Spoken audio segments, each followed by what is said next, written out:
Let's go, let's go. Let's go there.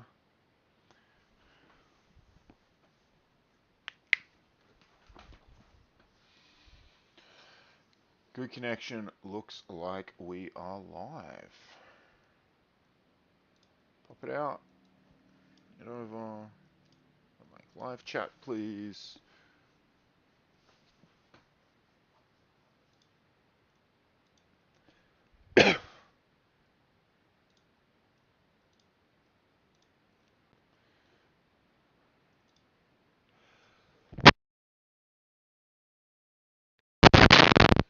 What's up, Gabriel? How you doing?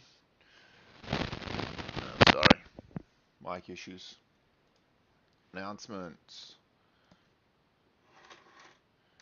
Demo week. Live stream.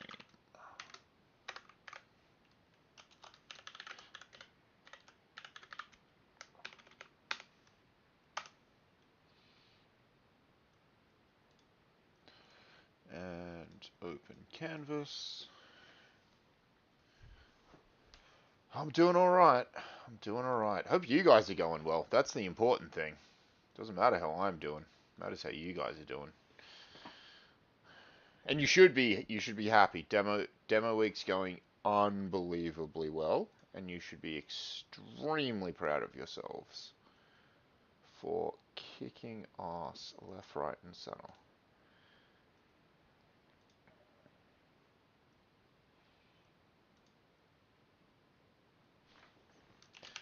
Live for demo day live stream.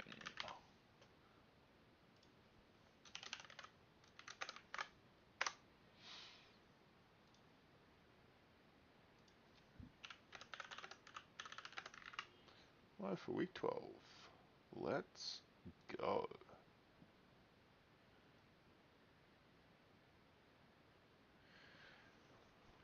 Whew. Sorry, I'm starting a little later than expected today. I was in testing and then I like ran out of the testing room to get in the car to get here by now.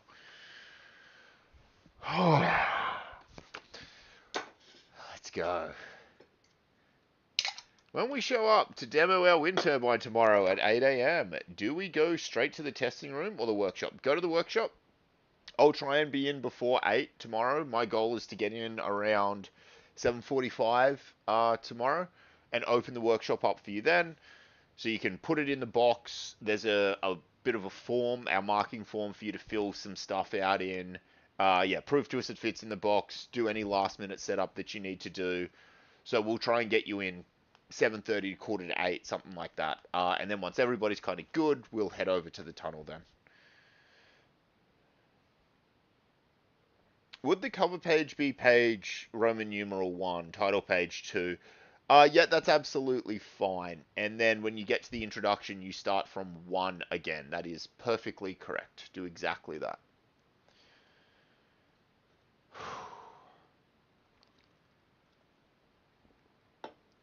Let's go. Only 24 viewers. I did expect more than that. But I also acknowledge that people might be a little burnt out right now.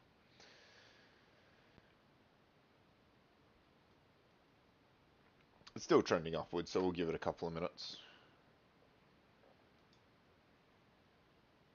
Oh, I didn't add everyone. I'm such an idiot.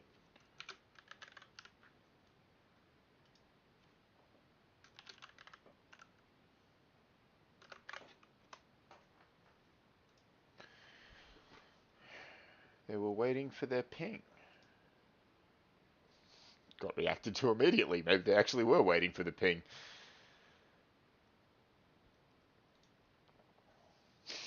You're all good, perhaps, chicken. It's fine. Did the demo days go good this year? Yeah, they did. Yeah, they did. Um, if you've got some cool stuff, please chuck it in Project Flex for everybody to see. One of the things I actually want to do today is talk about all the projects so that, if you're in one project, you get to kind of see a bit of what some of your peers were doing because people have been doing amazing things this semester. And I think it'd be really cool to display a bit of it. So if you've got something cool, Please chuck it in Project Flex. I love the fact that Project Flex is mainly full of hilarious failures. I'm like, here, flex on all your peers, and they're like, watch my plane run straight into a box. It's great.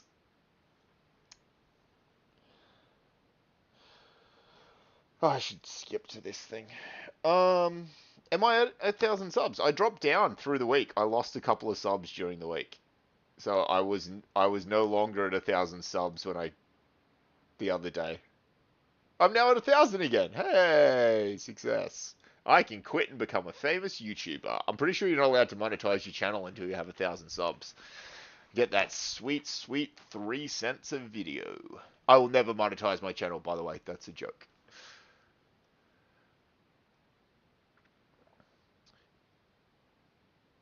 Are we able to place bets at the forum tomorrow? Look, you guys can do whatever you want, as long as you're not disadvantaging the team that's currently being tested.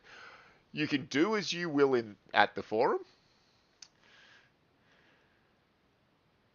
Are the tutorials on next week? No, they're not. So there is that's a very good question. Are we at 5 past yet? Yeah, we are at 5 past. So cool. All right, so I'm going to answer these couple of questions because they're good questions, and something like this one actually should be made public knowledge. There are no tutorials next week. You have them in your timetable, but you don't need to go to them. There will be no actual class on. They're in your timetable for a few different reasons, but if something, say, disastrously went wrong and we needed to push demo week back by a week for you or something, I wanted the time slot booked in. But considering that hasn't happened, and all the demo weeks have gone amazingly well, we're good to go. You're good to have next week off. You've got a report to write, so I'm going to assume most people will use that 2 hours on their report, but you don't have to come to class. There will be no tutor there. Can you clarify the due date for A6? Sort of. It is officially due on the Friday. I'd suggest you watch the previous live stream, but it's official because if you're missing this from the last one, you're probably missing heaps of other helpful stuff. The week 10 live stream where I announced it. I'd suggest watching that. But to answer your question, it's officially due Friday at 23:59, Friday of week 13. And I have granted everybody in the course a 3-day extension, meaning provided you wish to take said extension, you will have to have submitted it by Monday 23:59, Monday of week 14 by 23:59. That's how that is working. When will we get our marks back from demo day? Roughly, that's coming. Not for a while, and I'm going to talk about that in a second. Demo day for Mac. Should we include what it would cost for you to build ours tomorrow in our pitch? You should have it in your pitch. Yes, it will be asked as a question, but you should have it in your pitch.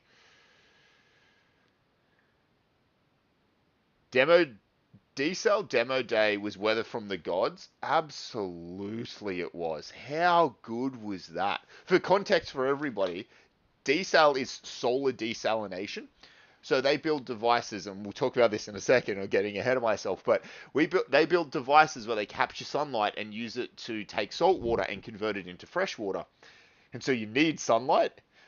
So every single year we pick a day in week 12 and we hope that's going to be sunny. That was Wednesday. That was yesterday for us. And it was the most perfect day you could possibly imagine. It is divine intervention, I swear.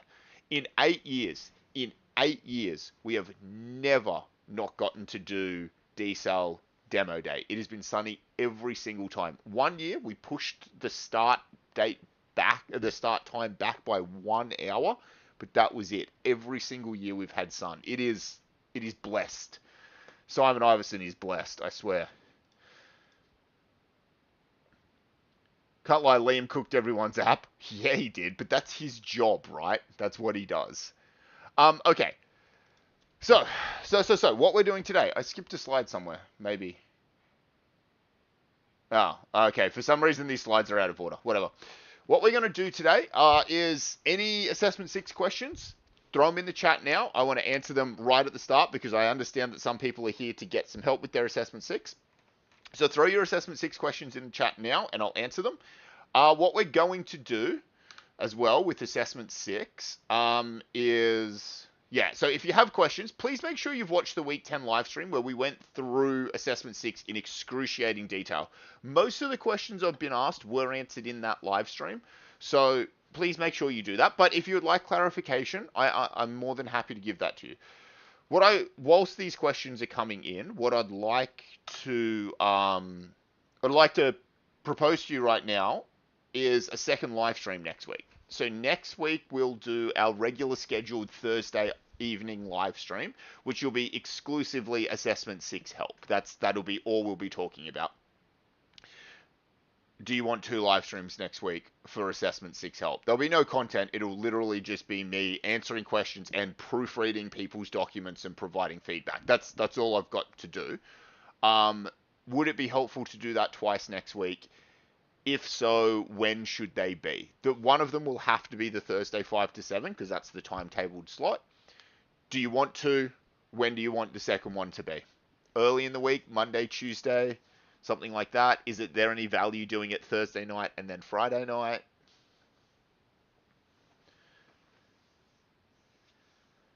What do you think? I'm going to run through the chat whilst this stuff comes in. What degree do solar D cells do? Chemical and renewable both do that one together. Does the generator have to be included in the costing? No, it does not. That's a very mech-specific question. No, it does not. How do we structure our acknowledgements? Is it just saying thank you to member X, thank you to lecturer?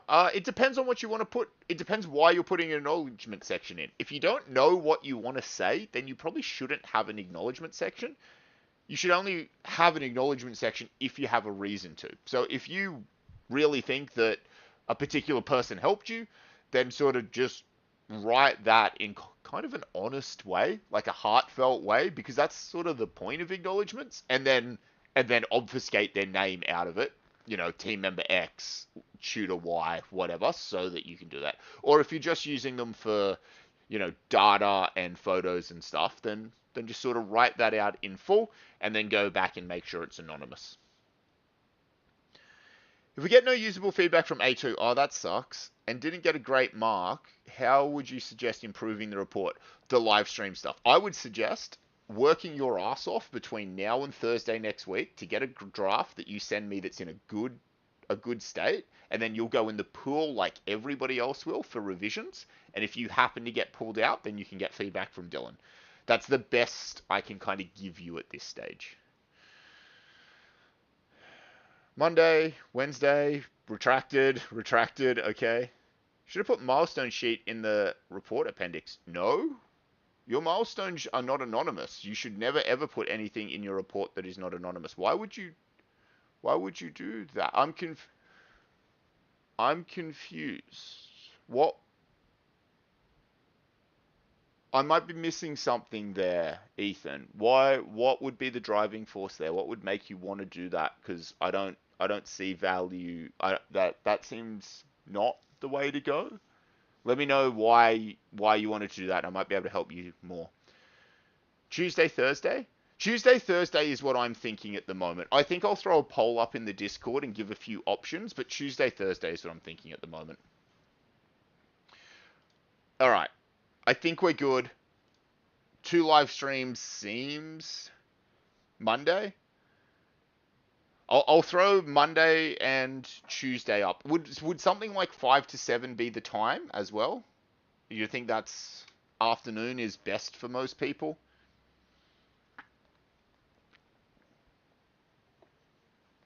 Monday also good? Okay. I'll throw a poll up Monday or Tuesday, probably in the afternoon or the evening again. Let's go. Monday night is the Mech 1110 live stream. Will you be having a live stream on Monday, though? I can try and talk to Kari and miss the times. Like, I can start earlier or start later than him. I don't know what time it is. I'm not starting at 6 a.m. Mech live stream starts at 7 if it's on. Alright, well, I'll do like 4 to 6 or something. Don't stress if your generator's acting up. Don't worry about it. We'll talk to you tomorrow. Sick. I'll suggest like 4 to 6 Monday, Tuesday then. Sick. Let's let's get into it. I know there's some questions. I'll come back to them. I want to talk a little bit about demo week because it's been awesome and it's worth reflecting on this. Demo week moves so super duper quickly, and sometimes when you're in with like a me asking you some difficult questions, you can get kind of lost in it. It's probably worth taking a moment and reflecting here. You guys crushed demo week. It's always a big epic week, but it actually ran super duper smoothly this year. And I don't know if it's because we did one hit of pitch practice or not, but without doubt, the pitches this year have been better than every year we've seen them before. Answers to questions have been really, really good this year, and a lot of the solutions have been awesome. You should hold your head so freaking high for the end of this. I don't know, I'm saying we're at the end of demo week and we're not for everybody. I know there's a mech class tomorrow, all the surveyors are tomorrow, there's a robot class tomorrow, and all the arrows are tomorrow. But many of you are finished by now. And it's going super well. And I have no doubt that the classes tomorrow are going to be just as cool to be part of. It is worth, as I was sort of mentioning then, thinking a little bit about this. And whether or not you would consider yourselves to have been successful in ENGG1500. And this is a thing as a professional engineer, doing a bit of reflective practice is what we talk about here. Looking back on yourself and your progression over a period of time. For you, it's your first semester at uni. Would you consider yourselves to have been successful? And then the immediate follow-up question is, how do you know? By what stick do you measure whether you've been successful or not in your demo day? The ones I like to kind of talk about and get you to think about in this space that you maybe haven't put some brain cells to, but I'd encourage you to do so now. If you started again tomorrow, if I teleported you back to day one of semester with all of the things in your brain that you now know, would you do a better job of your project? And the answer to this is probably well, yes, dickhead, of course I would do better at my project. But this is actually important to acknowledge. You would kick ass at your project, right? Which means you've learnt an enormous amount of content over the last 12 weeks. Sometimes you get to demo day and your thing doesn't work as well as you expect it to, and you go, oh, I haven't done very well. Don't compare yourself to where you were 7 days ago. Don't compare yourself to the other 5 teams in your cohort or whatever. Compare yourself to where you were 14 weeks ago in week 1 of semester. Are you better than that person? Because if the answer is yes, then you're winning, right?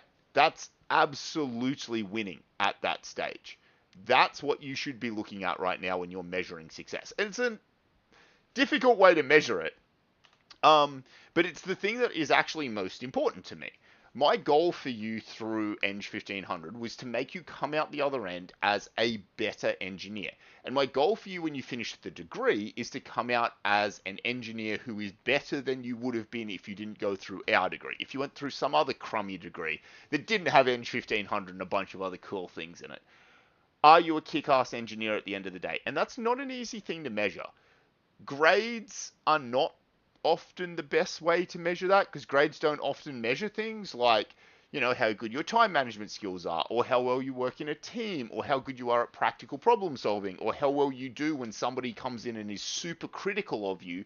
Can you defend your design? These are things that don't easily end up equaling a grade at the end of the day on an exam paper, but they absolutely are things that are important to successful engineers. And you have them. You've learnt these things over the last couple of weeks. It's worth kind of looking at, you would steal the best group's ideas. Absolutely. Stealing ideas from people is how we move forward. The nice way of saying I would steal ideas from others is, I think it was Newton. I think Isaac Newton said, if I see further than others, it is because I stand on the shoulders of giants. And that's how we should look at engineering. these people made great steps. I'm going to take that great step and do another little one on top of it. And then somebody can steal that off me and they can do an even bigger step and an even bigger step after that. That's what we're going for here. So yes, Viking, steal from others who do really well. Improve upon that. Be better, be better, be better. That's kind of our goal. I do think it is worth it. I know this sounds like mushy, wishy-washy shit, but it is absolutely worth you taking a moment to reflect on your project and finding at least one little part of it that you are proud of, or one giant, obvious part of it that you are proud of. But engineers don't tend to do this enough. We tend to look at what went wrong, what broke, where we failed to answer a question well, and we don't often spend enough time looking at how well we did. So it's an important thing for us to do that. So I'd encourage you, take a second. Think about your project. Think about something you're proud of on your project, personally. All right. Let's talk a little bit about marks. I know this question has already been thrown into the chat. Marks for demo day take fucking ages for me to release. The reason is this. 29 different tutorials spread across 10 different projects. I think there's 119 teams in ENGG1500 this year. I need to moderate all of you. And I think there's something like 16 different markers or something, all who will mark slightly differently. So some of them will mark really harshly, some of them will mark really generously, and we need to go through and make sure that a 75% in software is indicative of the same amount of work as a 75% in mechanical, as desal, as everything else. So it takes me forever to do this. And so you're not officially going to get a grade for quite a long time. Sorry. There's not much I can do about that. I've tried to get to as many of you as I can and give you an indication of the band in which I think your grades are going to be. And I know I haven't been able to get to all of you, and I don't have enough information to get to all of you, but if you've got a positive, upbeat message from me at any stage, either in like your whole workshop chat, your whole tutorial chat, or something in Discord, or maybe your team's chat, where I've been like, you did real well, you did real well. You're like 50 plus or 65 plus or something like that from there. So it's going to take a while for your grades to come out. Don't stress about it. To be honest, you know if you tank test day. You'll know. We tend to set really difficult projects and then mark them really leniently. So the best example of this is the robot project. It's really hard. And a lot of teams they get like 5% of the way through, something goes wrong, and their whole solution just stops working. Just stops. And they've gotten 1 out of 24 at that stage. What happens in a situation like that? And it's not always like that. Like, there's heaps of different ones. The solar desal students, you may not have made a drop of water. The mechanical students, your wind turbine may have exploded, as you have probably seen in Project Flex. Happens every now and then. That doesn't just mean we come in and hit you with a 0. In that situation, I will sit down with your tutor and we'll talk through the last 12 weeks. And if they say this person has shown up to every single class, all of their milestones they kicked ass in all their milestones, we're not going to come and smash you on test day. Don't worry about it. I said this last week. We've been assessing you since day 1. We have been. If you've been doing good all semester, I'm not going to let a demo day devil that got you ruin your final mark. Stress less. You might not get a great mark, but I'm not going to fail somebody who's tried hard every single week. Okay? I'm not in the business of doing that. So I can't give you your marks for quite a while because I can't give them out fairly for quite a while. But trust me, stress less. You'll be okay. Particularly if you've been coming to class, I can pretty much guarantee you'll be okay. All right? I know you have to take that on faith, but yeah. Made a single droplet of water. Success, Benjamin returns. Well done. If our team got 11 out of 21 in the robot project, so the robot project, they drive around and they kind of get markers as they go. So this team got 11 of the 21 markers. What would that equate to? I don't know yet. I need to talk to everybody and I need to do some moderation. So I'm always very careful about my wording here. But if you got 11 of the 21 markers, which means you got in the order of like, what, 51, 52% of the markers, I would not be surprised if that equated to more like 75% of the grades available or something like that. Also, I will let you know, there is the opportunity for every project, if a team was outstanding, to get over 100%. So we have the option. There are bonus marks sitting there for you. So if you're a robot project who got 21 out of 21 of the markers, expect to get more than 100%. Expect to get like more than 30 out of 30 for project testing, by the way. Just, yeah. All right. If you'd like, and you don't have to do this by any means, but I'd like to spend roughly 1 to 2 minutes per project, per the 10 projects in ENGG1500, just going through and telling you what they are really quickly. The problem statement, what makes it hard, what types of things the students produce, just so that you can get a feel for what were all of my peers doing this entire time. I'd love to do this by being able to find cool stuff in Project Flex to talk about them, whether it's working or not. So if you want to throw something up in Project Flex indicative of your project, I'll give that a bit of a go. We won't have all of them, but we've got quite a few. I've got a million wind turbines and gliders to see. But if you've got, if you're an enviro or you're a civil or whatever, and you want to throw something in Project Flex so I can tell people about it, please do so now. And I'll flick through some of these and just talk to you for a minute or two about each one. So, I'll start with education. You may or may not know this. Yeah, I'll talk about the wind turbine that made 51 volts, don't worry. So, to start with, because this is like the really weird one, did you guys know that we have like 20 education students in ENGG1500? So I think you call them TAS teachers now. I called them D&T teachers when I went through high school, but I think they call them TAS teachers now. And they come through and they do ENGG1500, and they basically do a project around developing a resource that you could deliver in schools to better teach STEM, science, technology, engineering, and maths, to high school kids or primary school kids. We dealer's choice there, but they go through and like they made up these projects on either like how to use Arduinos in order to properly learn a little bit of coding to make a cool thing. So as you went through like year 7 and 8 and year 9 and 10, you would have done a whole bunch of like mini projects in TAS or whatever you called it. You called it TAS, I called it D&T.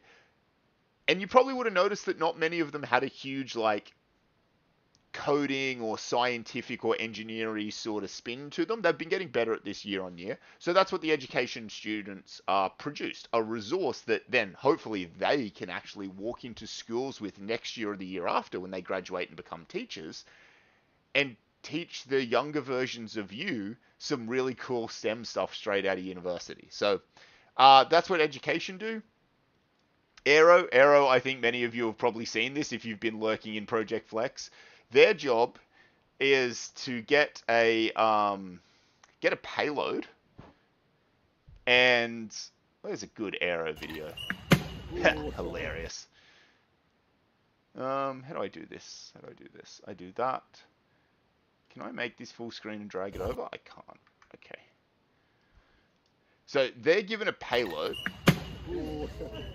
And they are asked, bang, to transport it about 25 meters using some sort of system. So we give them a big rubber band, basically, a big elastic band that we tension up and put some energy in, and it's not that much energy, and they have to transport this payload over basically both of these fences and land in the target zone. What we're simulating here is a situation at smaller scale, but a situation where SES workers might get called out in a storm, and they might see somebody who's in a bit of trouble over there, but they can't safely get to them. They don't want to put the SES workers in danger, but they maybe need to get that person a medical supply, or in this case, it's communication equipment. There's basically a radio inside of this thing, is essentially what we get them to do. So could that SES worker pull a thing out of the truck, load it up, pull it back, launch it, and have it fly 25 meters at the little scale and get help to a particular person? What makes this project hard is that we give them a set amount of energy, which means the heavier their craft is, the slower it takes off. The slower it takes off, the worse it flies. So the bigger you make your wings, the heavier you make your wings, the worse it flies. But the smaller you make your wings, the less lift it produces, and the worse it flies. So it's all about trying to find a happy medium where you can fly well enough and survive landings well enough without being too heavy to be able to do it. How's this one go? Right, send it. Wow. Plus, it turns out aerodynamics is really, really complicated and really, really hard to do. And so they do backflips and stuff quite often. I wonder if any of these are actually good. Let's go, mate. Ah, that was all right. It snapped again. Disintegrated on landing. So that's essentially the aero project. The civil project, I don't know if we got any civils in Project Flex. I don't know if anybody's thrown one up whilst I've been talking shit. Oh, here we go. Okay, cool. I love it. So what the civils do is they're looking at our infrastructure at the moment, so our housing infrastructure, the house that you live in is what I'm talking about here, and how many resources it consumes. So what the idea behind the civil project is could they build a water tower, a small scale water tower to put in my backyard that I can put a water tank on, collect rainwater off my roof, and then use it to water the garden, wash the car, that type of stuff.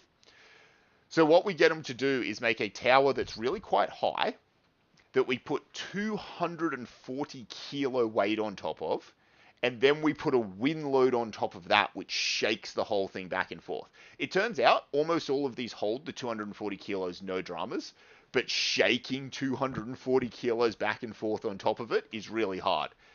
And then we make it really nasty. The way that this project gets really nasty is we say this whole structure needs to be flat packed down into a box that's less than half the height. So now you've got to put brakes in your legs and join them up and all sorts of things, which leads to weak spots in the structure. So when you put 240 kilos on it, it crumples the top of it. To be fair, this structure held 240 kilos and took me shaking it hard enough to bust one of these screws out. And then once the screw busted out, I think that's what happened in this one. The bracing failed and it twisted and it came down and it crushed it. But that's the civil project. It's cool. It doesn't lead to the most... Oh, there it was. That was it assembled. So that's the before picture. And that's the after picture. I love it. So yeah, it held 240 kilos, no dramas, realistically, but the shaking eventually popped one of the pieces out. Oh, here we go. So that's filled with concrete, so it's 240 kilos of concrete. I'm going to pass it off. And you can see everything moving around as I shake the living bejesus out of it. I'm putting like 250 newtons sideways on that to make it shake. Or is that David shaking that one? Yeah, so that's the civil project. It's cool. Oh, decel? Sick. Decel. That's a decel. Is there a more typical decel first before I get into the weird and wonderful lens? Not really. Okay. So solar decel project is one we got from actually the foreign minister of Fiji visited the university like 10 years ago now, but was talking to one of the people in engineering, and they mentioned that fresh water in Fiji is actually a really big problem. They don't have a great water infrastructure. They don't have town water pumped to every single one of their villages. A lot of Fijian villages are actually like off-grid, standalone, independent villages with no electricity supplied and no water supplied. And it's a bit of a drama in the dry season when they're not getting lots of rain because access to fresh water can become slightly problematic. So what we've got but they're all coastal. So they've got endless salt water, but they don't always have lots of fresh water. So what we got the solar desal students to do is make solar powered desalinators. So they get to collect some seawater and then they need to use the power of the sun to turn that into fresh water. So what this team did, I've never seen this done successfully before in 8 years of ENGG1500, is they built a giant magnifying lens by stretching a polymer around in a circle and then weighting it down with water, and it turns out that makes a big magnifying lens, and then they use that to concentrate on their makeshift boiler, and they boil the water in this, and then it comes out and condenses as fresh water down the bottom. So this was a really sick design. Most of the time people just make like a box and they evaporate the water in it and it condenses on the side of the box and it comes back down. But yeah, this lens design was wicked. I loved this thing. I think it needed to be like a little bit taller so that it could get to a smaller focus point and stuff like that. But it was still a super cool design. And that gets extra challenging because we limit them drastically in the resources they have available. There's no point making this really complicated system if the people in a Fijian village don't have access to it. So a lot of what was done here was things like, and I hope they don't mind me giving away some of their secrets, but like this is just a hula hoop that they stacked up here. And this is all timber that they had to cut by hand. And this is a shower curtain they repurposed with duct tape to make these types of things. There's this extra challenge of like, can you do all of these things with limited resources? Which is really cool. What am I up to? Desal, Enviro. I don't know if we've got any Enviro stuff in there yet. I don't think I've seen any. Enviro only tested this morning. But what Enviro do is they make bioretention filters. So they basically build a box where you can pour dirty water in the top and get clean water to come out through a combination of often like sand, gravel, and charcoal filters, and then plants in them as well in order to suck up some of the nutrients and stuff like that. Where this becomes really, really important is the university is built on a wetland. And if all the runoff from the university just goes into the wetland when it rains, it can cause things like algae blooms and stuff like that. And then that can kill everything in the wetland. So they designed these filters that could go in series in line before the wetland to absorb as much of that as possible. So that was basically their goal. It was really, really cool. So yeah, I don't think we got any pictures, but I think that was just because we didn't quite get there. You know, they only tested this morning. I don't know if they've had time to chuck them up. Mech, I think most of you know what the mechs do. The mechs make wind turbines. These wind turbines are designed to be shipped out to people in disaster situations. So I was hoping that was going to happen. So they're designed to be shipped out to people in disaster situations where you might have extended flooding or lots of bushfires and stuff, and you've lost power. So power's been down for quite a while, and it turns out in a bushfire scenario, your phone's super duper important because that's where you get the messages, you know, the updates on where the fire is and all that type of stuff. Call for help, communications, whatever. Which really sucks if you've lost power and you can't charge your phone anymore, right? So the goal for these wind turbines is something that could be packed up, shipped out to people, and produce enough power to charge a phone. By the way, you need 5 volts to charge a phone, so the overachieving team here, making 33 volts, is absolutely killing it. That being said, their lifespan wasn't great. She exploded. We only had a couple of explosions this year. A lot of them did pretty well. But these blades are moving at like 150, at their tip, are moving at like 150 kilometers an hour. It's wicked. So yeah, they're terrifying, and I stand like right there, in the path of the blades. But whatever. Yeah, really, really, really cool. I don't know if we got any vertical axis ones in the chart, in the thing. Do we get any verticals? Here we go. There's two primary designs for wind turbines. So the horizontal axis is what we were looking at before, and this is the vertical axis design. So they're kind of the two different types of turbines we see get built. Both can work. One of them's better like high torque environment, and one of them's better in a high speed environment. But yeah, one team, and I don't know where they are. They're somewhere in here. Is this it? This is the Tupperware turbine, right? This made 51 volts. It was insane. It's the most. Oh, it broke here. This is early. This is week 11 footage. In week 12, it made 51 volts, the highest voltage we've ever seen a turbine make ever. It was crazy good. Where am I up to? Where am I up to? Medical? I love medical. So medical make an ECG, an echocardiogram. It's a device, you will have seen it in the movies when, somebody's in hospital and it's the thing that goes beep, beep, beep, and then it flatlines when they die. And you can see their heartbeat appear on the screen. That thing's called an echocardiogram or an ECG. They build those. So first year engineering students build those and they can display my heartbeat because I use myself as the test subject. I go and plug myself into their device and we watch Dylan's heartbeat live on screen. They build a device that can do that. It's super duper cool. And then they use that to actually turn it into a product that can help someone. So there's one team today that has the ability to get your BPM, your beats per minute. But you could also, just get that by counting. But they get that automatically, which is much harder to do than you'd think. And then they do things like look at how that changes with time. Because if you go exercising, your heart rate goes up, right? You know that. But it goes up nice and gently and gradually.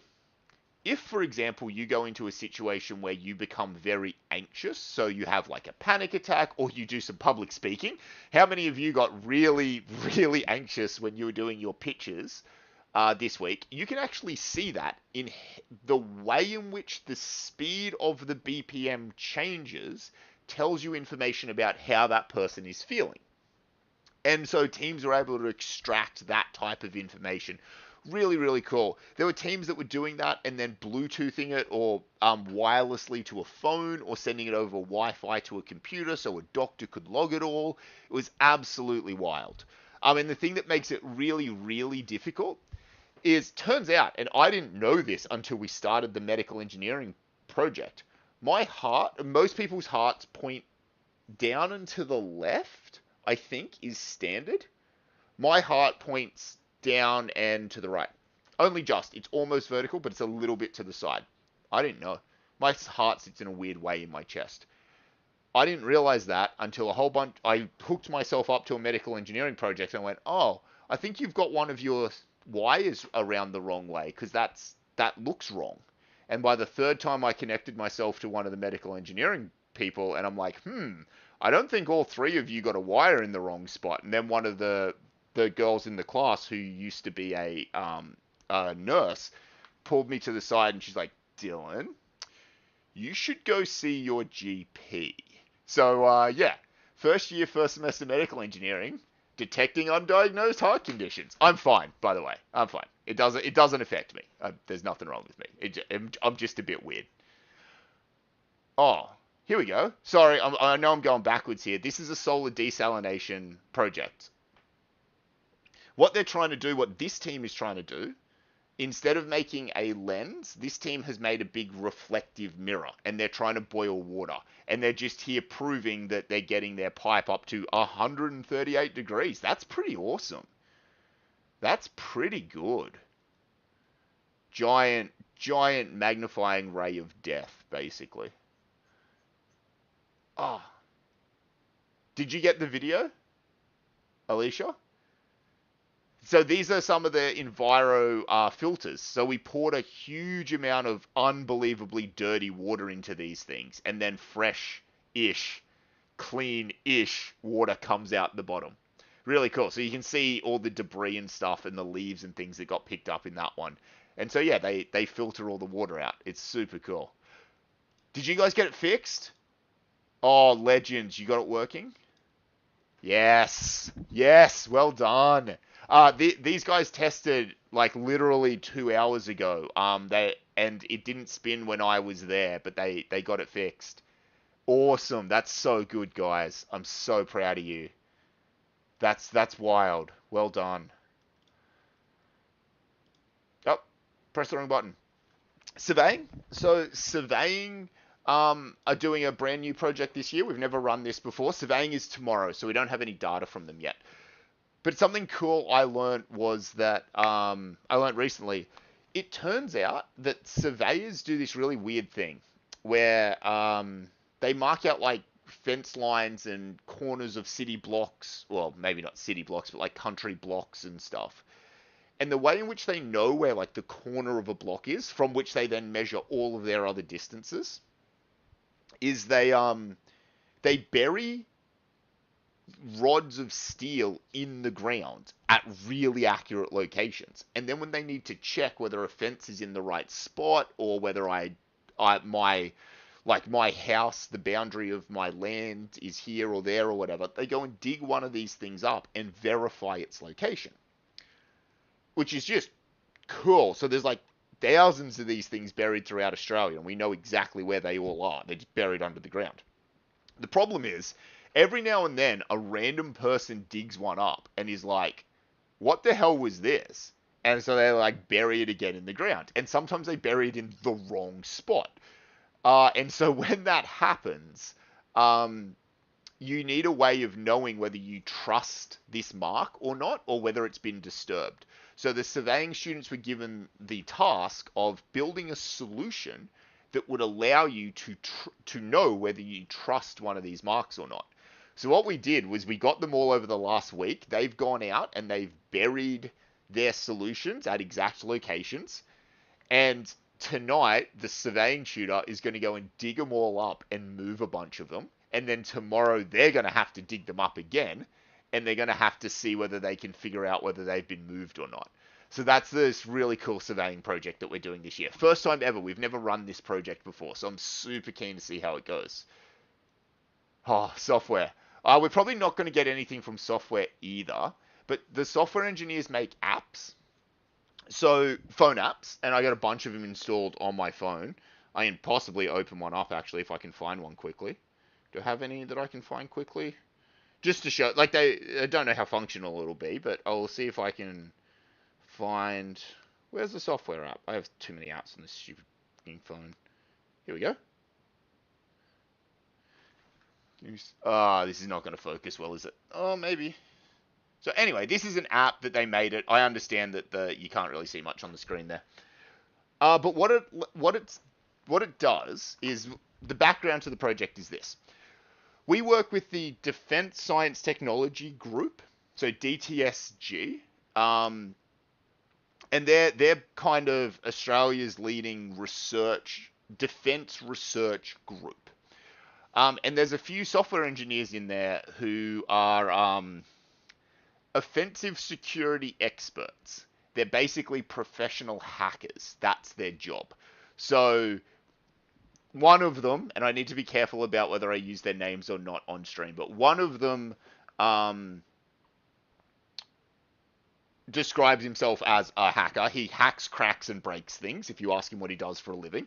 And the other one develops tools for red teams. Red teams are the people you hire when you want somebody to try and break your own equipment to see if it's secure or not from a cybersecurity attack or something like that. So that's what these two guys do for a living. They gave the project to these students to say, what we want is to be able to, say, host an imaginary conference at the university where we would have some of our DSTG personnel there, some people from the uni there, and a whole bunch of other randoms come and they attend this conference. Build an app that helps people log in and check into conference events and stuff like that. Sounds fine. Sounds easy. Sounds actually about as complicated as the university's check-in app, and these students, without doubt, make a better app than the university's check-in bullshit system, by a mile. So tick to them there. And then these two hackers basically just try and break the app. They spend half an hour just wailing on this app and trying to break it in every way humanly possible. And it's just up to the software students to survive, essentially. I've never seen people hack so fast in my life, as these guys try and just crush these first year apps. It's a really intense 20 minutes or so as they try and hack into them and see if they've compromised any like personal data, or if they can leak something or get into another user's account or something like that. So it's a really cool, very industry focused project. Mute vid. Okay, vid is muted. This looks like a demo. Cool. Rolling through an app. It's pretty cool.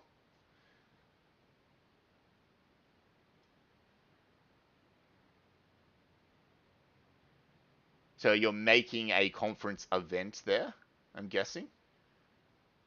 That's sweet. And then QR codes for people to check in with. I love the name of all of your things.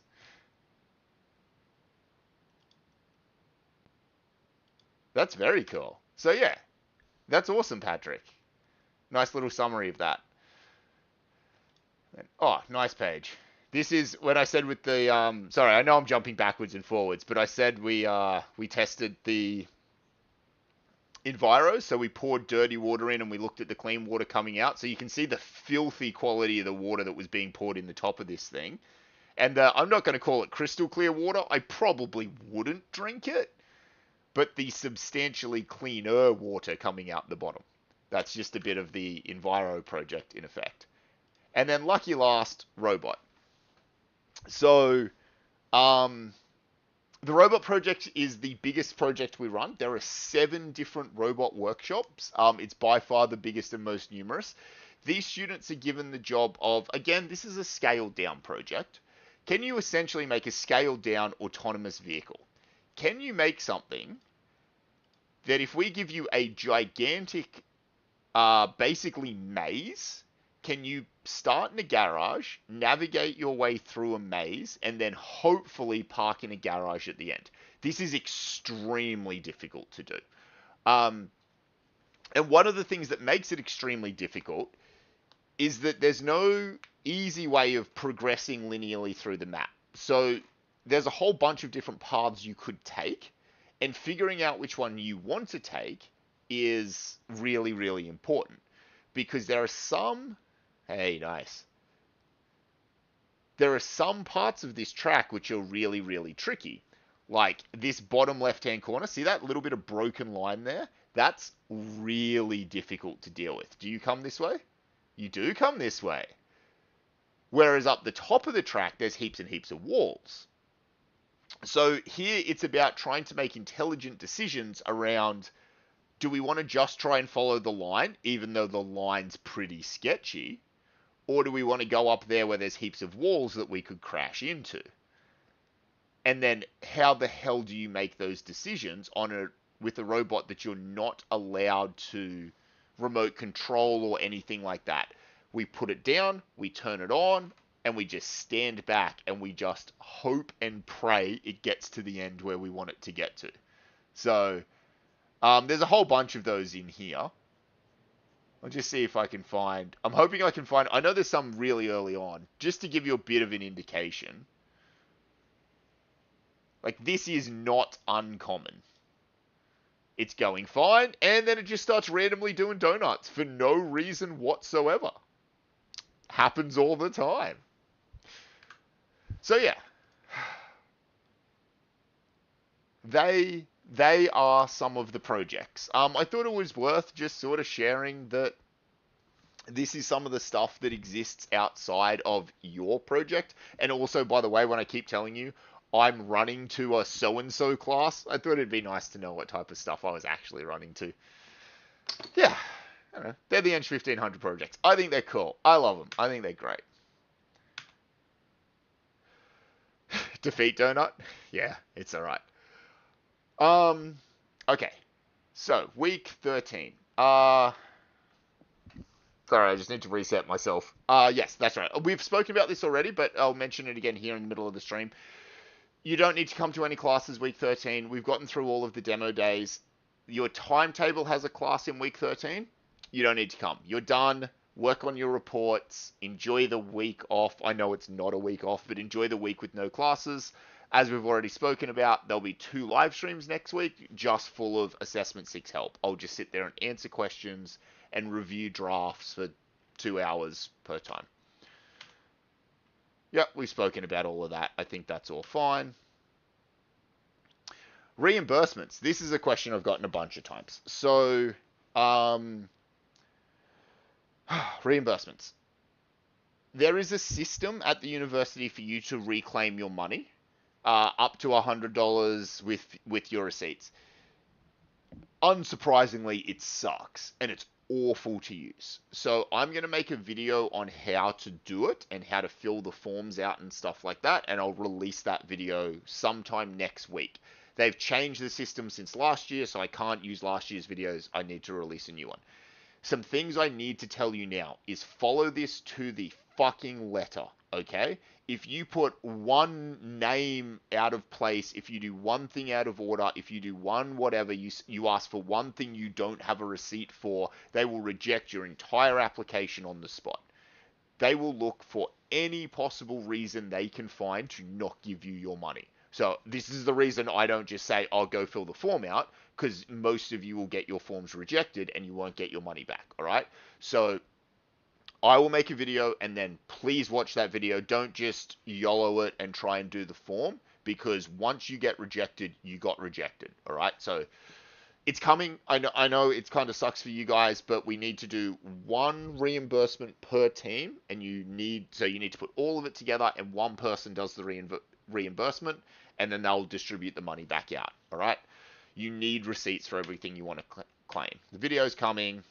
It's fine. I just wanted to be clear about that. Cool. Heh. We've spoken about this a little bit already as we've been going, but for my own sort of personal reflection, to give you some more background, some more big picture. ENGG1500 as a whole. If I wanted to, I'm going to take a bit of a step back here and just look at this course big picture. 9 years ago, I was 24, I must have been 25. Just out of my PhD. We, and when I say we, I mean the university's faculty, because at the time we were Faculty of Engineering in the Built Environment, looked at its engineering degrees and said, we can probably do a bit better. And then we did a huge rejig of a whole bunch of courses and stuff like that. And one of the courses that got rejigged, and by rejigged, I mean got given an open field, what do we want to do here, was the first year Introduction to Engineering course. Previously, it was a completely theoretical course. So the equivalent of this that I did when I was a student had no practical anything in it at all. You just did a design with a team and you wrote 2 reports. And you did a presentation and stuff like that. So it was sort of the same, right? You do your 2 reports, you do your presentation, but there was no actual design and build whatsoever. And that's pretty typical. Most universities have something like that. But I got given an opportunity, and they said, Dylan, do you want to have a crack at designing this course?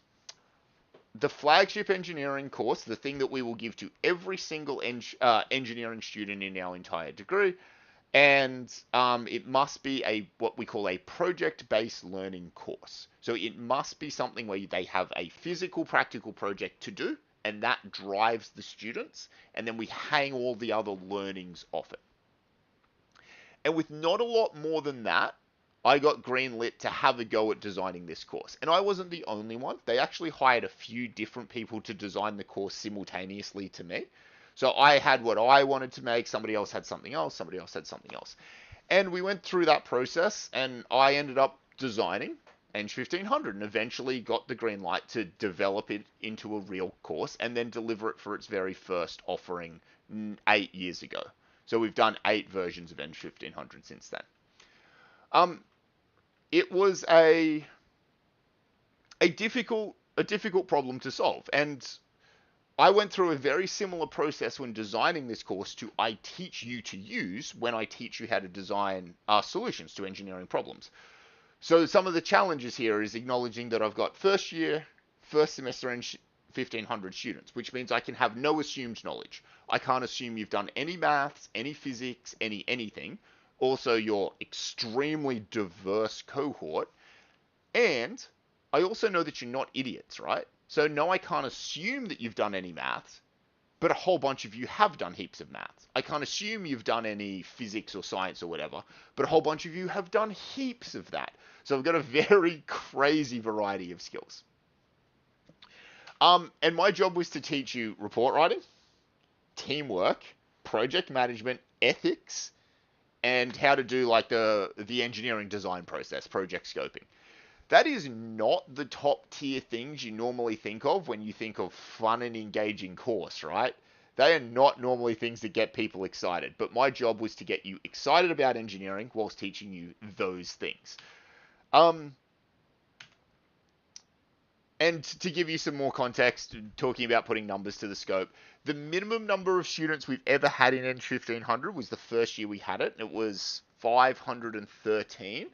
And the most we've ever had was 697. We never quite cracked 700, but somewhere between 500 and 700 students a year across 14 different engineering disciplines and education. So yeah, I'm not going to labor in this type of stuff, but you know these types of things. We had to come up with all of the projects, and I went through a very similar process to you, right? I worked under a constrained time frame. My time frame wasn't 12 weeks. It was more like 25-ish weeks to design the entire course, including all the lectures, all the projects, all the tutorials, all the everything. So I was very time poor.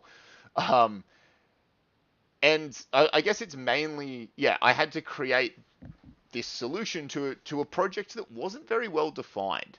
Nobody really understood what they wanted at the end of this. So if you've been sitting there, and the reason I tell you this, if you've been sitting there going, Dylan didn't give us very much direction on what he wanted our projects to look like, that was very deliberate. Because in the real world, most of the time, people don't have a very good direction on what they want their solution to look like.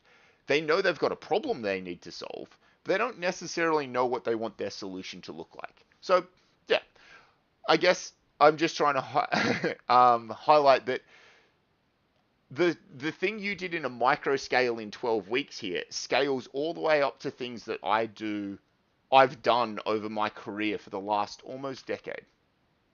And to be honest, I couldn't really be happier. Yeah, ENGG1500 isn't perfect. It's a long way from perfect. And every year some parts of it break and I hold it together with more duct tape and hope and stress and Red Bull than is healthy for any one human body to contain. And I wouldn't change it for the fucking world. It's amazing. It's amazing to sit with you, to see you over 12 weeks evolve so much and become so good at the things that you end up being so good at. I'm every single year proud to pull people into ENGG1500 testing day and remind them at the end that, like, you know, my colleagues and stuff like that, and say, these people have only been at university for 12 weeks. Look how good they already are at this. You guys are just, and this is not saying ENGG1500 does this. This is saying students are awesome. If you give students like yourselves the opportunity to kick ass, they will kick ass. The biggest and most successful part of ENGG1500 wasn't anything I did. It was realistically getting out of your fucking way. Giving you an opportunity to excel. To have a Project Flex channel where you throw things in that you have achieved, not because Dylan said you had to, because you're proud of yourselves and because you're capable. And yeah, it's basically been fantastic.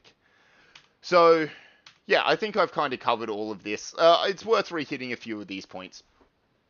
the goals here, the goals of ENGG1500 of giving you a real world project is so that when you learn skills like report writing and presentation skills when you give your pitch, they hopefully feel meaningful to you.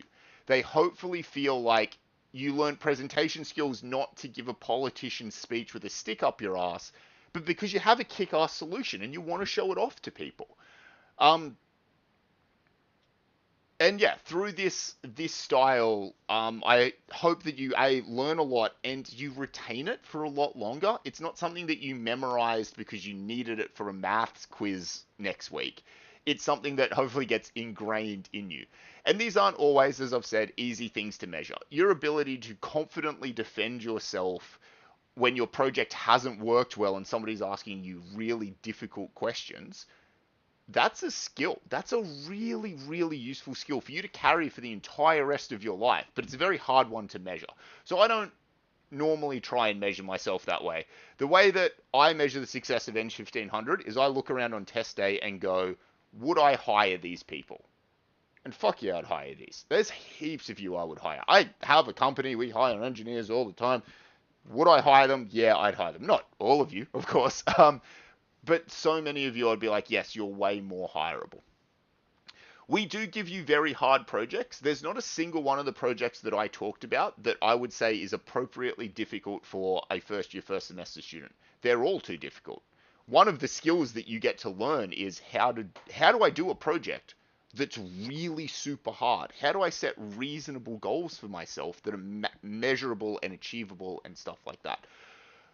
Be aware, just so you know we set hard goals. We mark leniently as a result. We put the bar above what we think is even possible to achieve, and we see how high you get. We don't mark you down from here. We mark you up from here. So even though you didn't get halfway to the bar, doesn't mean you failed. We're going to give you marks for all of that. Stress less. I understand it's stressful for some of you right now. Stress less. Don't worry. We're looking. The reason I have markers meetings is we look for ways to give you marks. I think it's the right way to do things. It means the super duper engaged students can just keep kicking ass. Great. You cleared that bar. You want to hire one? You want to see how far you can really go here? We give you that opportunity. But yeah, I understand that does make it sometimes tricky. Yeah. Cool. Cool. And I'm done. I'm hanging up the boots, so to speak. This will be my last year of teaching ENGG1500. I'm not doing it anymore. So, couple of reasons, and it's not you guys. It's hard. It's really hard. It's not. It takes a fairly big toll on me to do 1500, so, yeah. And that's always been okay, but over the last couple of years, the university has, I guess, I've had less resources to work with every year. So budgets have gotten more difficult. Number of resources have gone down, and that's put more and more pressure on me. And the workloads that the university have been putting on me have been going up and up and up, and it's just not something I can do anymore. So yeah, I'm not going to be doing it anymore. I don't know what will happen with the course. I don't know if somebody else will try to teach it as it is. I think that would be somewhat dangerous because I think there's a lot of Dylan in ENGG1500, and I think it would be hard for somebody else to pick that up. But I don't know. I would hope somebody would take it on and try and improve it. As I said before, you steal from others and you do better. So I would hope somebody steals from me and makes something even better that doesn't have the flaws in it that ENGG1500 has. I don't know. I don't know what's going to. It'll be outside of my control. But I have to put it down. So yeah, it was nice. I knew this was going to be my last run at the start of this year, which made it a lot easier, I think, for me to put in an unreasonable amount of work, because I knew I'd never have to do it again. So please know this. I didn't I didn't pull any punches with you guys. I didn't ever let anything be like, well, I don't have to do this again next year, so I can just let it be a bit subpar this year. I refused to let that happen. It was kind of the opposite. It was, I never have to do this again, so let's make our last hit at this as good as humanly possible. Um, yeah, and it's been an absolute pleasure to do it with all of you. I'm really excited about Aero tomorrow because the last bit of ENGG1500 testing we do will be all the Aero students together, which is always a really nice highlight to end it on. And that'll be my last face-to-face bit. Obviously, we'll have our live streams next week. Don't worry, they're still happening. Your Assessment 6 help is coming. Stress less. But yeah, that's me done with 1500. Well, that will be me done with 1500. I am not leaving the university. I'm moving on to something else that's really, really, really cool. So the thing I'm super duper happy to talk to you guys about is new teams. So this is something that you may have heard a little bit about. It depends on who you are. If you're like a mech or an aero or something like that, you will have had teams, tutors and stuff, but not everybody has. So I'm going to take a bit of a step back. I want to tell you about a really cool thing that we have at the university that you can all be part of as a second, third, fourth year student. Or a first year student, actually. So we at the university have got our student teams. So these are groups of undergraduate students like yourselves who work together to produce real awesome solutions to much, much, much bigger problems than what you would have faced in ENGG1500. So the teams that we have at the moment I think the best way to do this is probably going to here. I'll go through the teams one by one. So we have a racing team. They design and build an electric... Oh, well, we design, build, and test single-seat electric race cars. So this car they designed and built from scratch, that's EV3, I believe, because it's got its aero kit on it. They designed this whole thing. They get all the frames cut and welded up. They design all the suspension systems, the braking systems, that whole aero kit, all the wings, all the body kit, all the everything is student designed and built. And then they put one of their fellow students in it, and they go tearing around a racetrack. So these are a bunch of the students. These are all third, fourth year undergraduate students where you will be in 1, 2, 3 years' time. This is the Formula SAE competition. So yeah, New 16, their final internal combustion engine. So that burnt petrol. That was 2016 was the last time we had a petrol car. Then we moved on to electric vehicles, and we're on, sort of our fifth gen electric vehicle now. I think would be New 24, which by the way got welded up like 2 weeks ago. So our 2024 car is going to be ready to drive hopefully by next week, which is super duper exciting. So if you're into, race car stuff, by all means, you should come and join new teams. But if you're not into race cars at all and you give zero shits about them, you could still actually have a great time in something like the race car team. You don't actually have to do anything specifically related to motorsport here. Designing an aerodynamics kit is as much of a race car thing as it is an aerospace thing, as it is a whatever else. It doesn't matter. We don't sit there and go, you're a mechanical, go into the race team. It doesn't work like that at all. You go wherever you can find something that makes you interested. And there's a lot of people who are in the race team who don't... Obviously, there's heaps of people in the race team who love motorsport. That's a no-brainer. But there's heaps of people in the race team who don't necessarily love motorsport, but love the cool engineering aspects of it. Another team that we have is New Rocketry. This is the team I've been involved with for the longest. This team makes rockets that fly 10,000 feet in the air. We launched our competition rocket 2 months ago in the mid-semester break. We went out to the other side of Gunnedah, which is where those photos are taken, and we launched our 10,000 foot rocket. It went 9,985 feet in the air. It was awesome. So this is new rocketry, again, completely from scratch. They design the tubes, they design and build all of the computers that go inside of the rocket, they design the payload system that conducts experiments whilst the rocket flies, and they design like the explosive charges that separate the rocket apart so that it can deploy its parachutes, all of that. That's all within new rocketry. It's awesome. They put their rocket on a plane yesterday because they will be in the United States in 3 weeks' time at the Spaceport America's Cup. So for the first time ever, University of Newcastle students will be competing in the Spaceport America's Cup. Why is this not showing me more interesting photos? Okay. Participate. I just want to show you a cool photo. There we go. So all of these teams from all around the world go to the States and they make all of their different rockets and they try and hit different altitudes and whatnot. So we'll be there in like 3 or 4 weeks' time. Super duper exciting because we've never been before. And then we have New Marine. So this is our major autonomous team. They build a autonomous boat system. So they get given the hull, basically, and they go and make it autonomous. So they put sensors all over it. This is a LiDAR sensor that you can see people walking around in, and sonar sensors and all sorts of different things. So they basically make a self-driving car on the water. That's their project. It's so cool. We go out at Carrington at the moment and do testing, but in November, they will be in America as well. They're going off the coast of Miami, and they'll be testing their boat out with a bunch of other international teams there.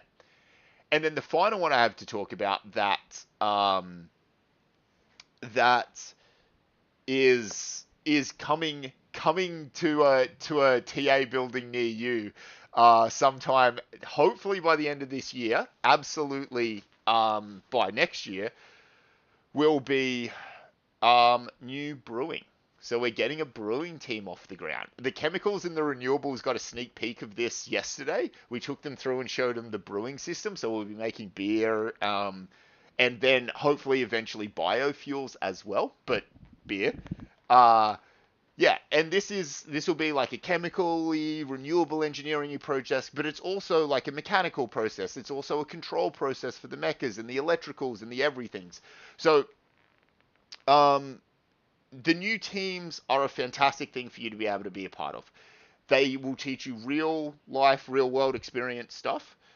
You will love it. The culture within the teams is just wild. The students will talk to any student in new teams and they will absolutely tell you that it's the best thing to be a part of.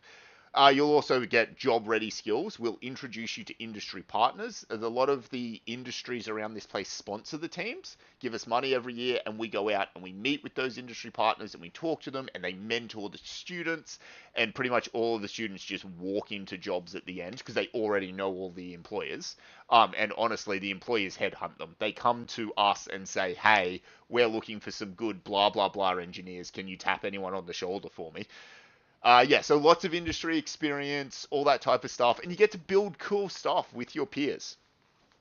Hey Josh. Josh Bywater in the chat there is one of my team's kids. Alex is in the chat. So, a lot of credit here. So, I haven't taken over any of this officially yet. I kind of have, but this was basically built. I'm not going to say completely, sorry, I did not mean to do that. Built almost completely from scratch by Alex Gregg, who you've seen pop up in the chat a couple of times. He took new teams from 10 guys in a garage banging on shit with shifters and hammers into this uber professional, amazing group of like 100 students that competes on the world stage. So talk about shoulders of giants. He built this amazing thing, and Alex has since moved to Monash, dirty traitor. Alex got headhunted basically by Monash University, which is amazing. And now I get to step in, stand on the shoulders of Alex, and see where I can take new teams to from here. So that's what I'm going to be doing with my time. If you'd like to be part of any of that, we have a whole bunch of different ways that you can engage. So if you scan that QR code, I really should check whether this QR code actually works, because I didn't. I just got it from Marissa and I hoped. That should take you to a web form.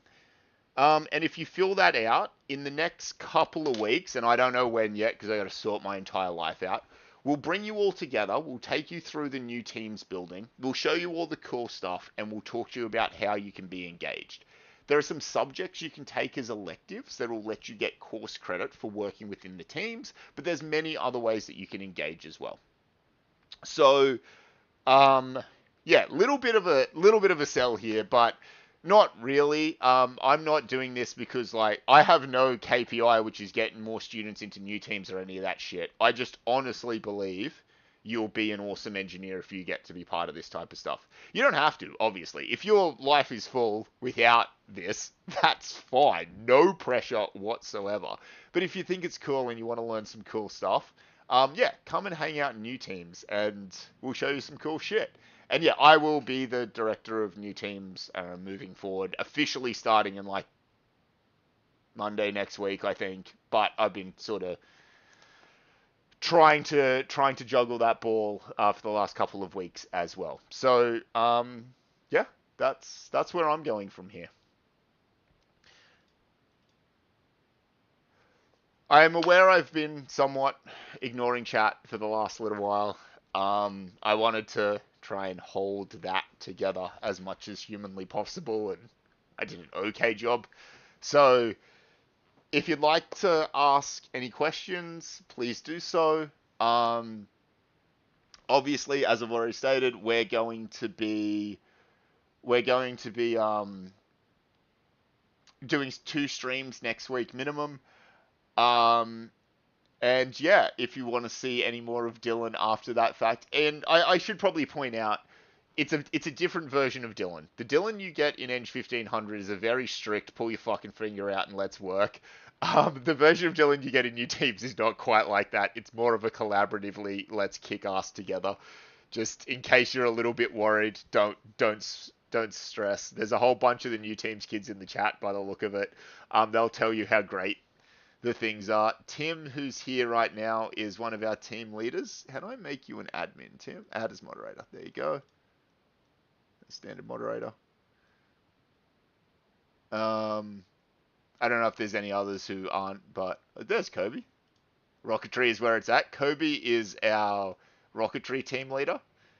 So just if you see anybody in blue post, you'll know they're one of the team leads or something like that who's part of teams. Oh, sup, Cornelius? Hey, buddy. I'm adding so many mods right now. Yeah. So, yeah. If you have any questions, if there's any other 1500 stuff I can help you with, please ask. If you'd like to know more about team stuff, please ask. The only other thing I would like to stress, and I did try and mention this, but if you like working in groups with your peers, if you like learning new things, just because you don't necessarily have an interest in rockets, boats, and race cars, don't worry. I really don't have a big interest in motorsport at all, but I absolutely love working with the car team, not because I care about cars at all, but because I care about all the intricacies of the systems and stuff like that. So yeah, there's kind of a place for everybody, and I fully acknowledge that like the things you've seen so far have a bit of a mechanical, mechatronics, aero, electrical, chemically bend to them. But Cornelius, who's in the chat right now, who I just made a mod, he's my software tutor, and he works with our new teams as an advisor, as a software engineer, helping us build more robust systems and things like that. So we are actively looking at expanding. Well, no, I shouldn't. We're always actively looking at expanding the different types of people we have within our teams because we see that as one of our great strengths.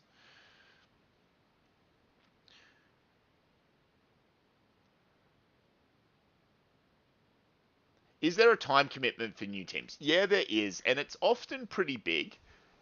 But we would talk about the level at which you engage. So there's some people, those in the chat, for example, who lead teams, and their time commitment is insane. They're doing 30 hours a week, probably minimum right now.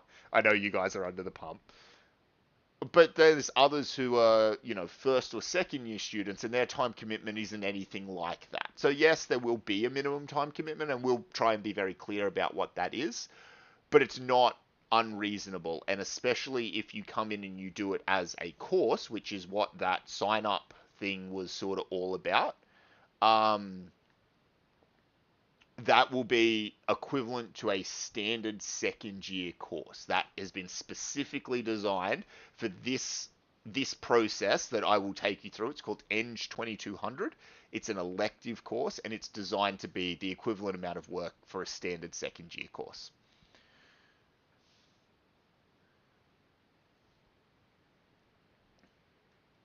Does new brewing start in S2? That is the plan. That's the plan. So it's going to be a little bit based on whether a bunch of students sign up for it. Do people want to be part of new brewing? Do people not care about new brewing? So we need to have a look at that. We're also advertising this to some of the second and third year ChemEng students as well. But the plan is to start new brewing off next semester.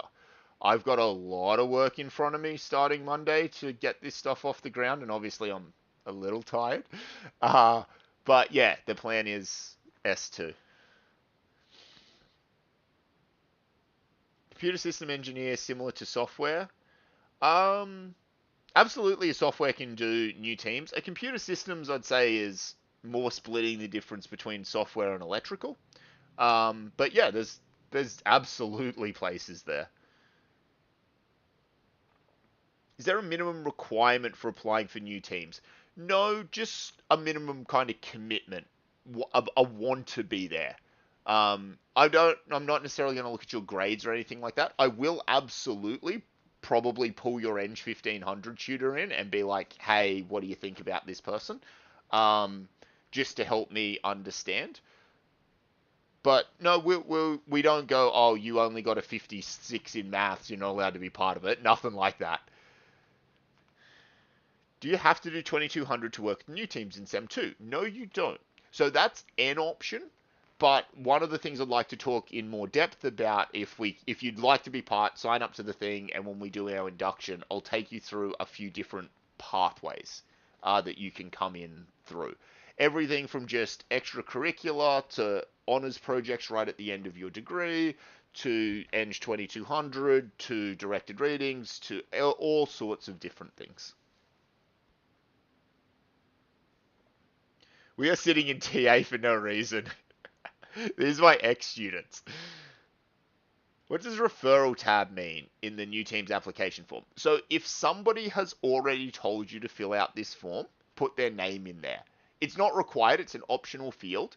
It's just every now and then, basically what happens is like, I don't know, let's say, just randomly, Tim Kerr was at the pub and he was chatting to somebody who really was interested, and he was like, hey man, you should join these new teams, and they filled it out. And I'd never heard of that person before in my life, because they weren't an ENG1500 student or something. I would know, Tim Kerr. Oh, okay, I'll go have a chat to Tim and see whatever. So you don't need to fill out that thing. And if this is the first you're hearing about it, you can just write nothing in there or write ENG1500 stream. It doesn't matter. So certainly plenty of software that is used in new teams. Absolutely. Oh, sup, Duncan. Oh, I should have showed the videos, because Duncan's in one of the videos. So many mods. Do you guys want to see the type of stuff you do in this ENG2200 course I keep talking about? I can show you that, because they're in the Discord, right? New Teams also has a Discord. Does anyone happen to know where... There they are. There they are. Hey guys, so we're here today ready to launch some ENG2200 directed reading students, low-powered rockets, low scale, pretty hobby size, but it's a really good introduction to rocketry. So we're here at the moment just setting up a pad. We've got a nice exclusion zone set up. We've made sure we've got all our safety procedures done, and we're getting ready to launch now.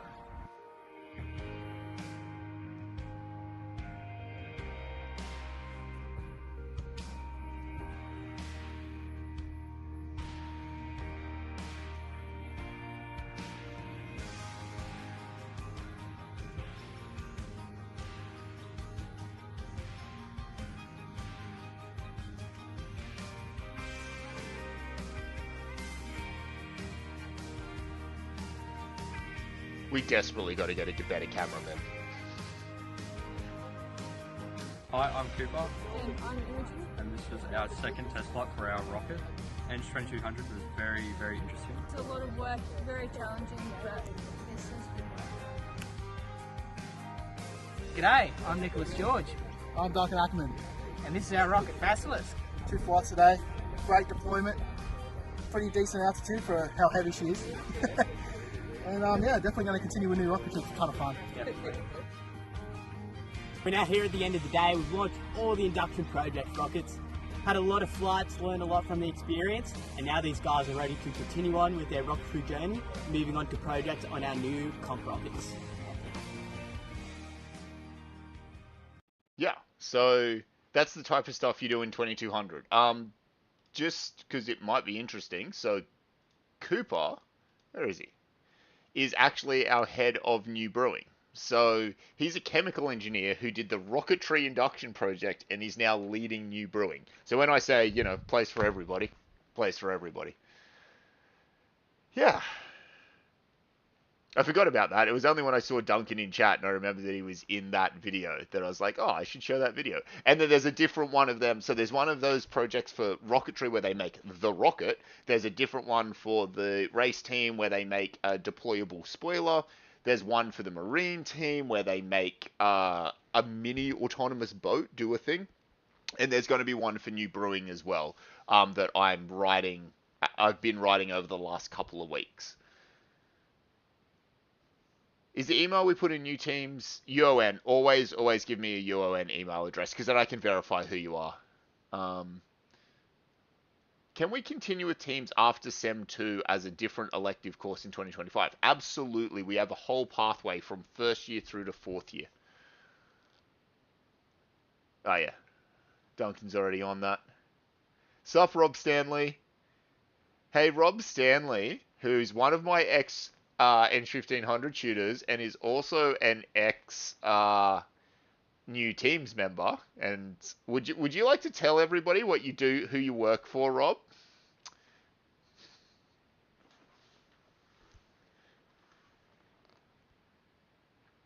No, ENGG2200 is not only rocketry. There's a different project for every single one of the teams. I just happen to know I had the rocketry video on hand.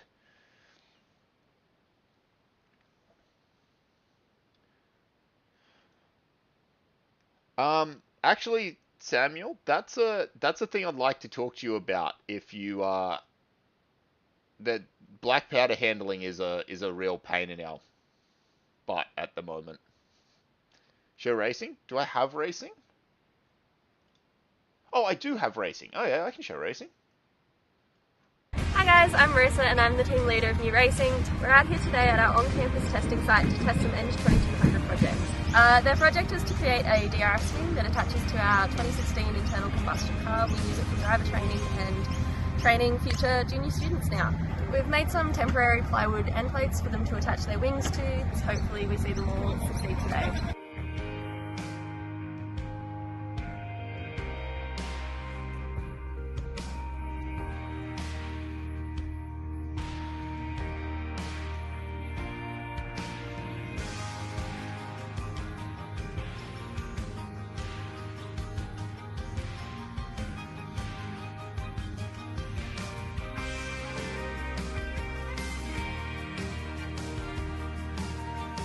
Hi, I'm Blair. I'm Josh. This is our ENGG1200 directed reading DRS system, which we designed over the course of the semester 2 in our first year project. It's quite a good course actually, probably my favourite I've had all year. It's required a lot of skills, a lot of learning.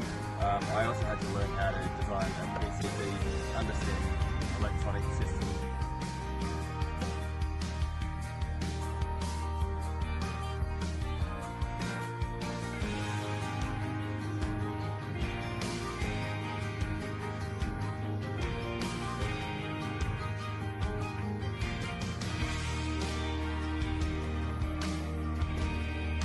So we're here at the end of the day after our induction student projects. Most of them have come back in one piece, which is awesome. Really excited to see what they're going to do next on the team.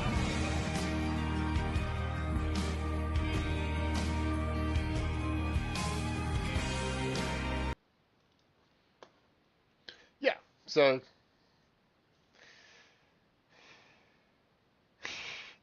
yeah, so that's some of the cool stuff that they do. And yeah, there it is, Rob. I'm currently in Europe working with Formula One on their telemetry and timing system. Yeah. How cool is that? How good. That's so, yeah, Rob Stanley was, I still remember Rob when he was a first year in ENGG1500, all the way back then in 2020, right, Rob? Because that was the COVID year, I think. Um, yeah, and then first year in ENGG1500, went into new teams, absolutely crushed it, and now works for F1. Just so cool. When can we do ENG2200? Next semester, if you really want. Now, the workload for 2200, ENG2200, is that of a second year course. So there's no problems with you enrolling in it. Just be prepared to work as hard as we would expect somebody to work as a second year. But as long as you're willing to put the time in, absolutely you can come next semester, or you can come back next year if that makes more sense for you. Maybe show the Mulloway launch from our spaceport rocket. Do I have it? Can you at me in something that has it?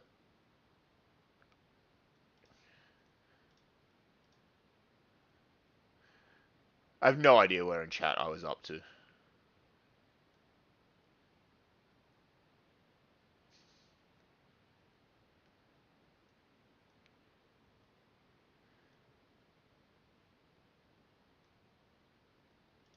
You can be a moderator as well. I don't know why I'm making so many moderators in a stream that is going to be dead in like a week in a YouTube channel. But anyway, who do we talk to if we want to do it as second years? Still me. So it'll still be me, and it'll be a similar system. So even if you're not sure whether you want to do it this year, I'd encourage you to come along to the info session whenever we do it. And then you can kind of hear about all the pathways, and then you can know when to come back and talk to me. But whenever between now, and you may not decide in your second year or your third year that it's right for you, but you may think in your fourth year, hey, I wonder if there's a place for me in the teams at that stage. Come and talk to me then. Because we've got more work than we can poke a stick at. So yeah, we're happy to work with different people to come up with different ways in which they can be engaged. That's always something that we think has been very successful about new teams. It's respecting our students and what their goals are and what their life is like and how we can best engage with each other in order to be as successful as possible. Is the email we put in personal or UON? It's always UON. Never, ever, if you are being a student, ever put a personal email in anything. Always put your UON email in. Anything in new teams for civil engineering? So that's a little bit tricky.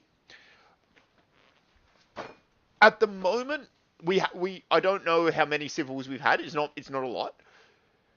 But one of the things that I'm looking at new teams for is looking at different ways in which we might be able to grow. So one of the great advantages of being Dylan and doing 1500 for so many years is I'm actually across all of the different engineerings far more than most people are, and obviously I'm now very thin across all of them.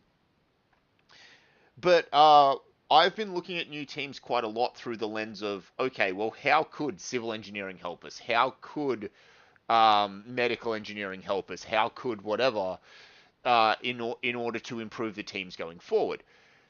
And one of the projects that we're going to try and start next year is actually with the surveying tutor, our current tutor of the surveying project, because what we think we're going to try and start doing is mapping racetracks really accurately and then simulating them in our driving simulator. We have a driving simulator for driver training. So what we want to be able to do is within the period of the time it takes you to physically walk around the track, because you're allowed to, when you get to a comp, you're allowed to walk around the track. We're going to send a surveyor down who walks around the track with a couple of gadgets that they're holding, and we're going to make a complete 3D reconstruction of the track, and then we're going to put that in our racing simulator and then use it for driver training. So these are the types of things where, How does a surveyor, for example, engage with new teams? Well, that's a way a surveyor could engage. How does a civil engage? I don't know yet, but I'm pretty confident we can figure that one out. As I said, the team leader of New Brewing started doing the rocketry project. The skills are transferable. We'll figure it out. Do you have to be enrolled to be part of new teams? No, you don't, but I want you to come to the thing anyway. Come to the info session and we can talk about the different ways in which you can engage. Have we shown any footage of the boat? Do we have any good footage of the boat? I don't know. I know you got the really nice... Oh. Tristan, stop tagging me and stuff. Yes.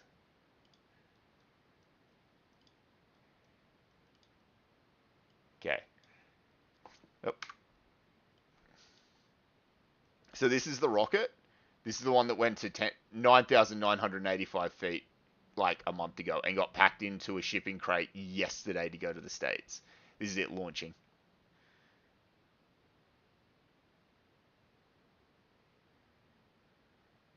Yeah, how good is that?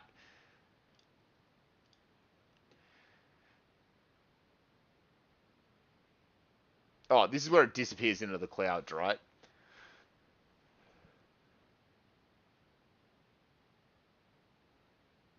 Fires up, disappears into the clouds. We don't see this rocket again for another, I think, 110 seconds after this point. It's just lost in the clouds because it keeps going up and then it comes down under parachutes. And there's like 20 of us there, and I don't reckon a single one of us took a breath for 120 seconds until we saw it emerge from the crowd. Super scary 2 minutes. Yeah, it was. Yeah, it was.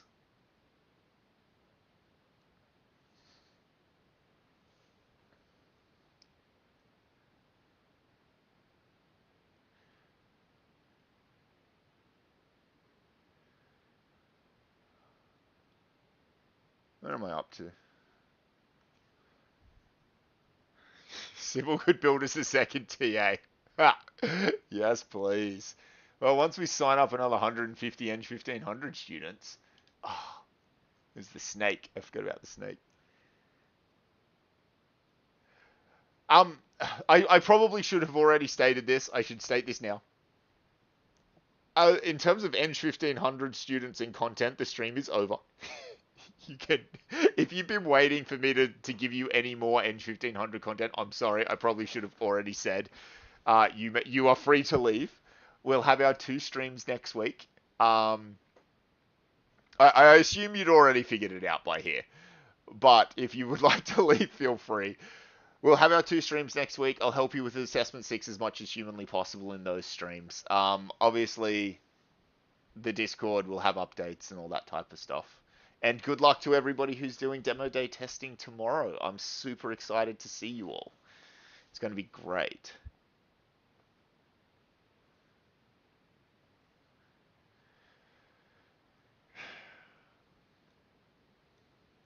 Can Sybil fix the shitty engineering car park?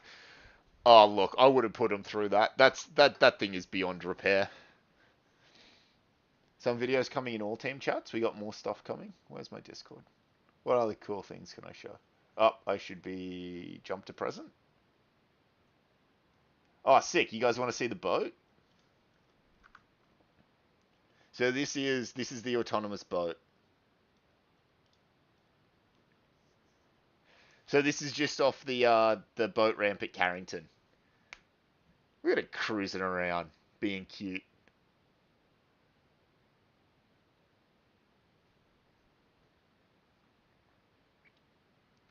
There's another one here as well, I think.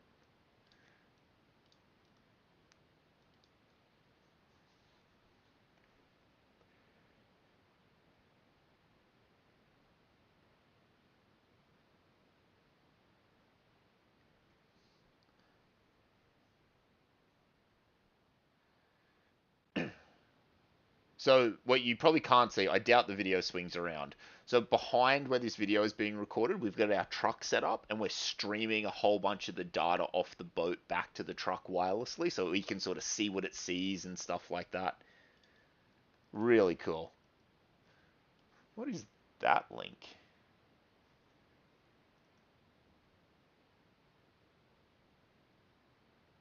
The link didn't work, Jacob. I don't know if it's needed or not, but they're not making liquid rockets anytime soon.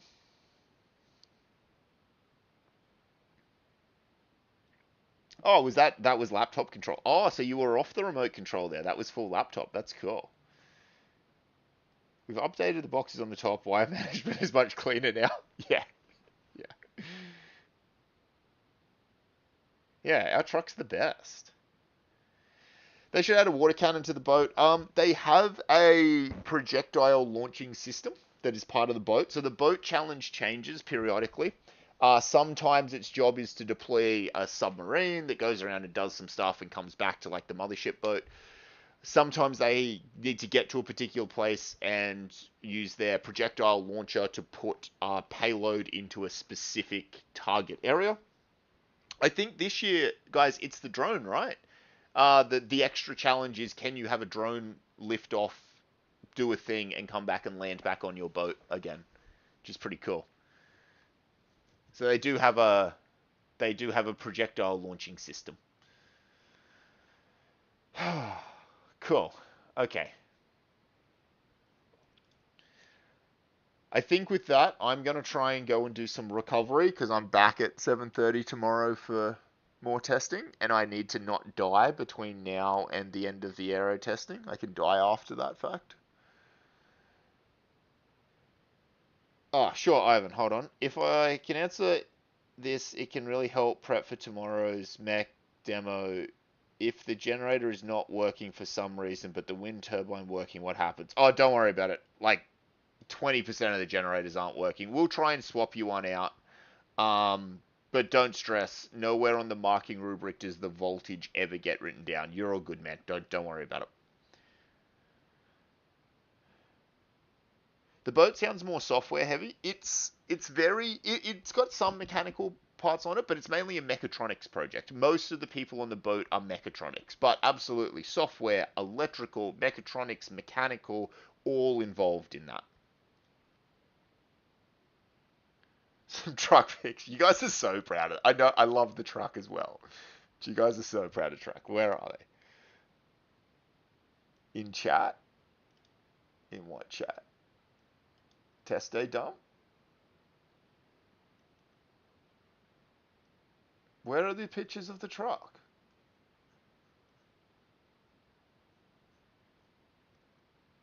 Oh. Yes. I still don't have access to the things you sent me, Jacob. It's fine. Don't sweat it, man. I think we've done I think we've done enough. All teams chat. Oh, I didn't scroll up far enough. I see. I see. So that's the boat doing boat things. Ah, and then this is our truck with Adrian in it. So he's our academic advisor. So Adrian's a mechatronics academic at the university, and he advises the teams. He advises the marine team. So that's our deployable truck. We send it to all of our comp events. Oh yes, nice. You're tidied up electronics. Is this Sydney Motorsport Park, Tim? I'm guessing. You guys tearing around. So that's 23. That's last year's car. I think it's fast. I don't have a lot of pixels here, guys. That's not on your end. That's on my end. I don't have that many pixels. Is that you, Tim, driving?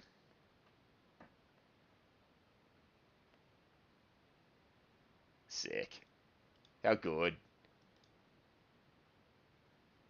Ah, this is the crew in the truck at Carrington.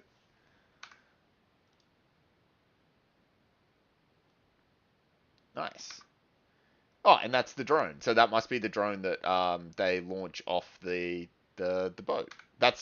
I'm pretty sure that's why there's such a big open space on the front of the boat, so they can get the drone off and on.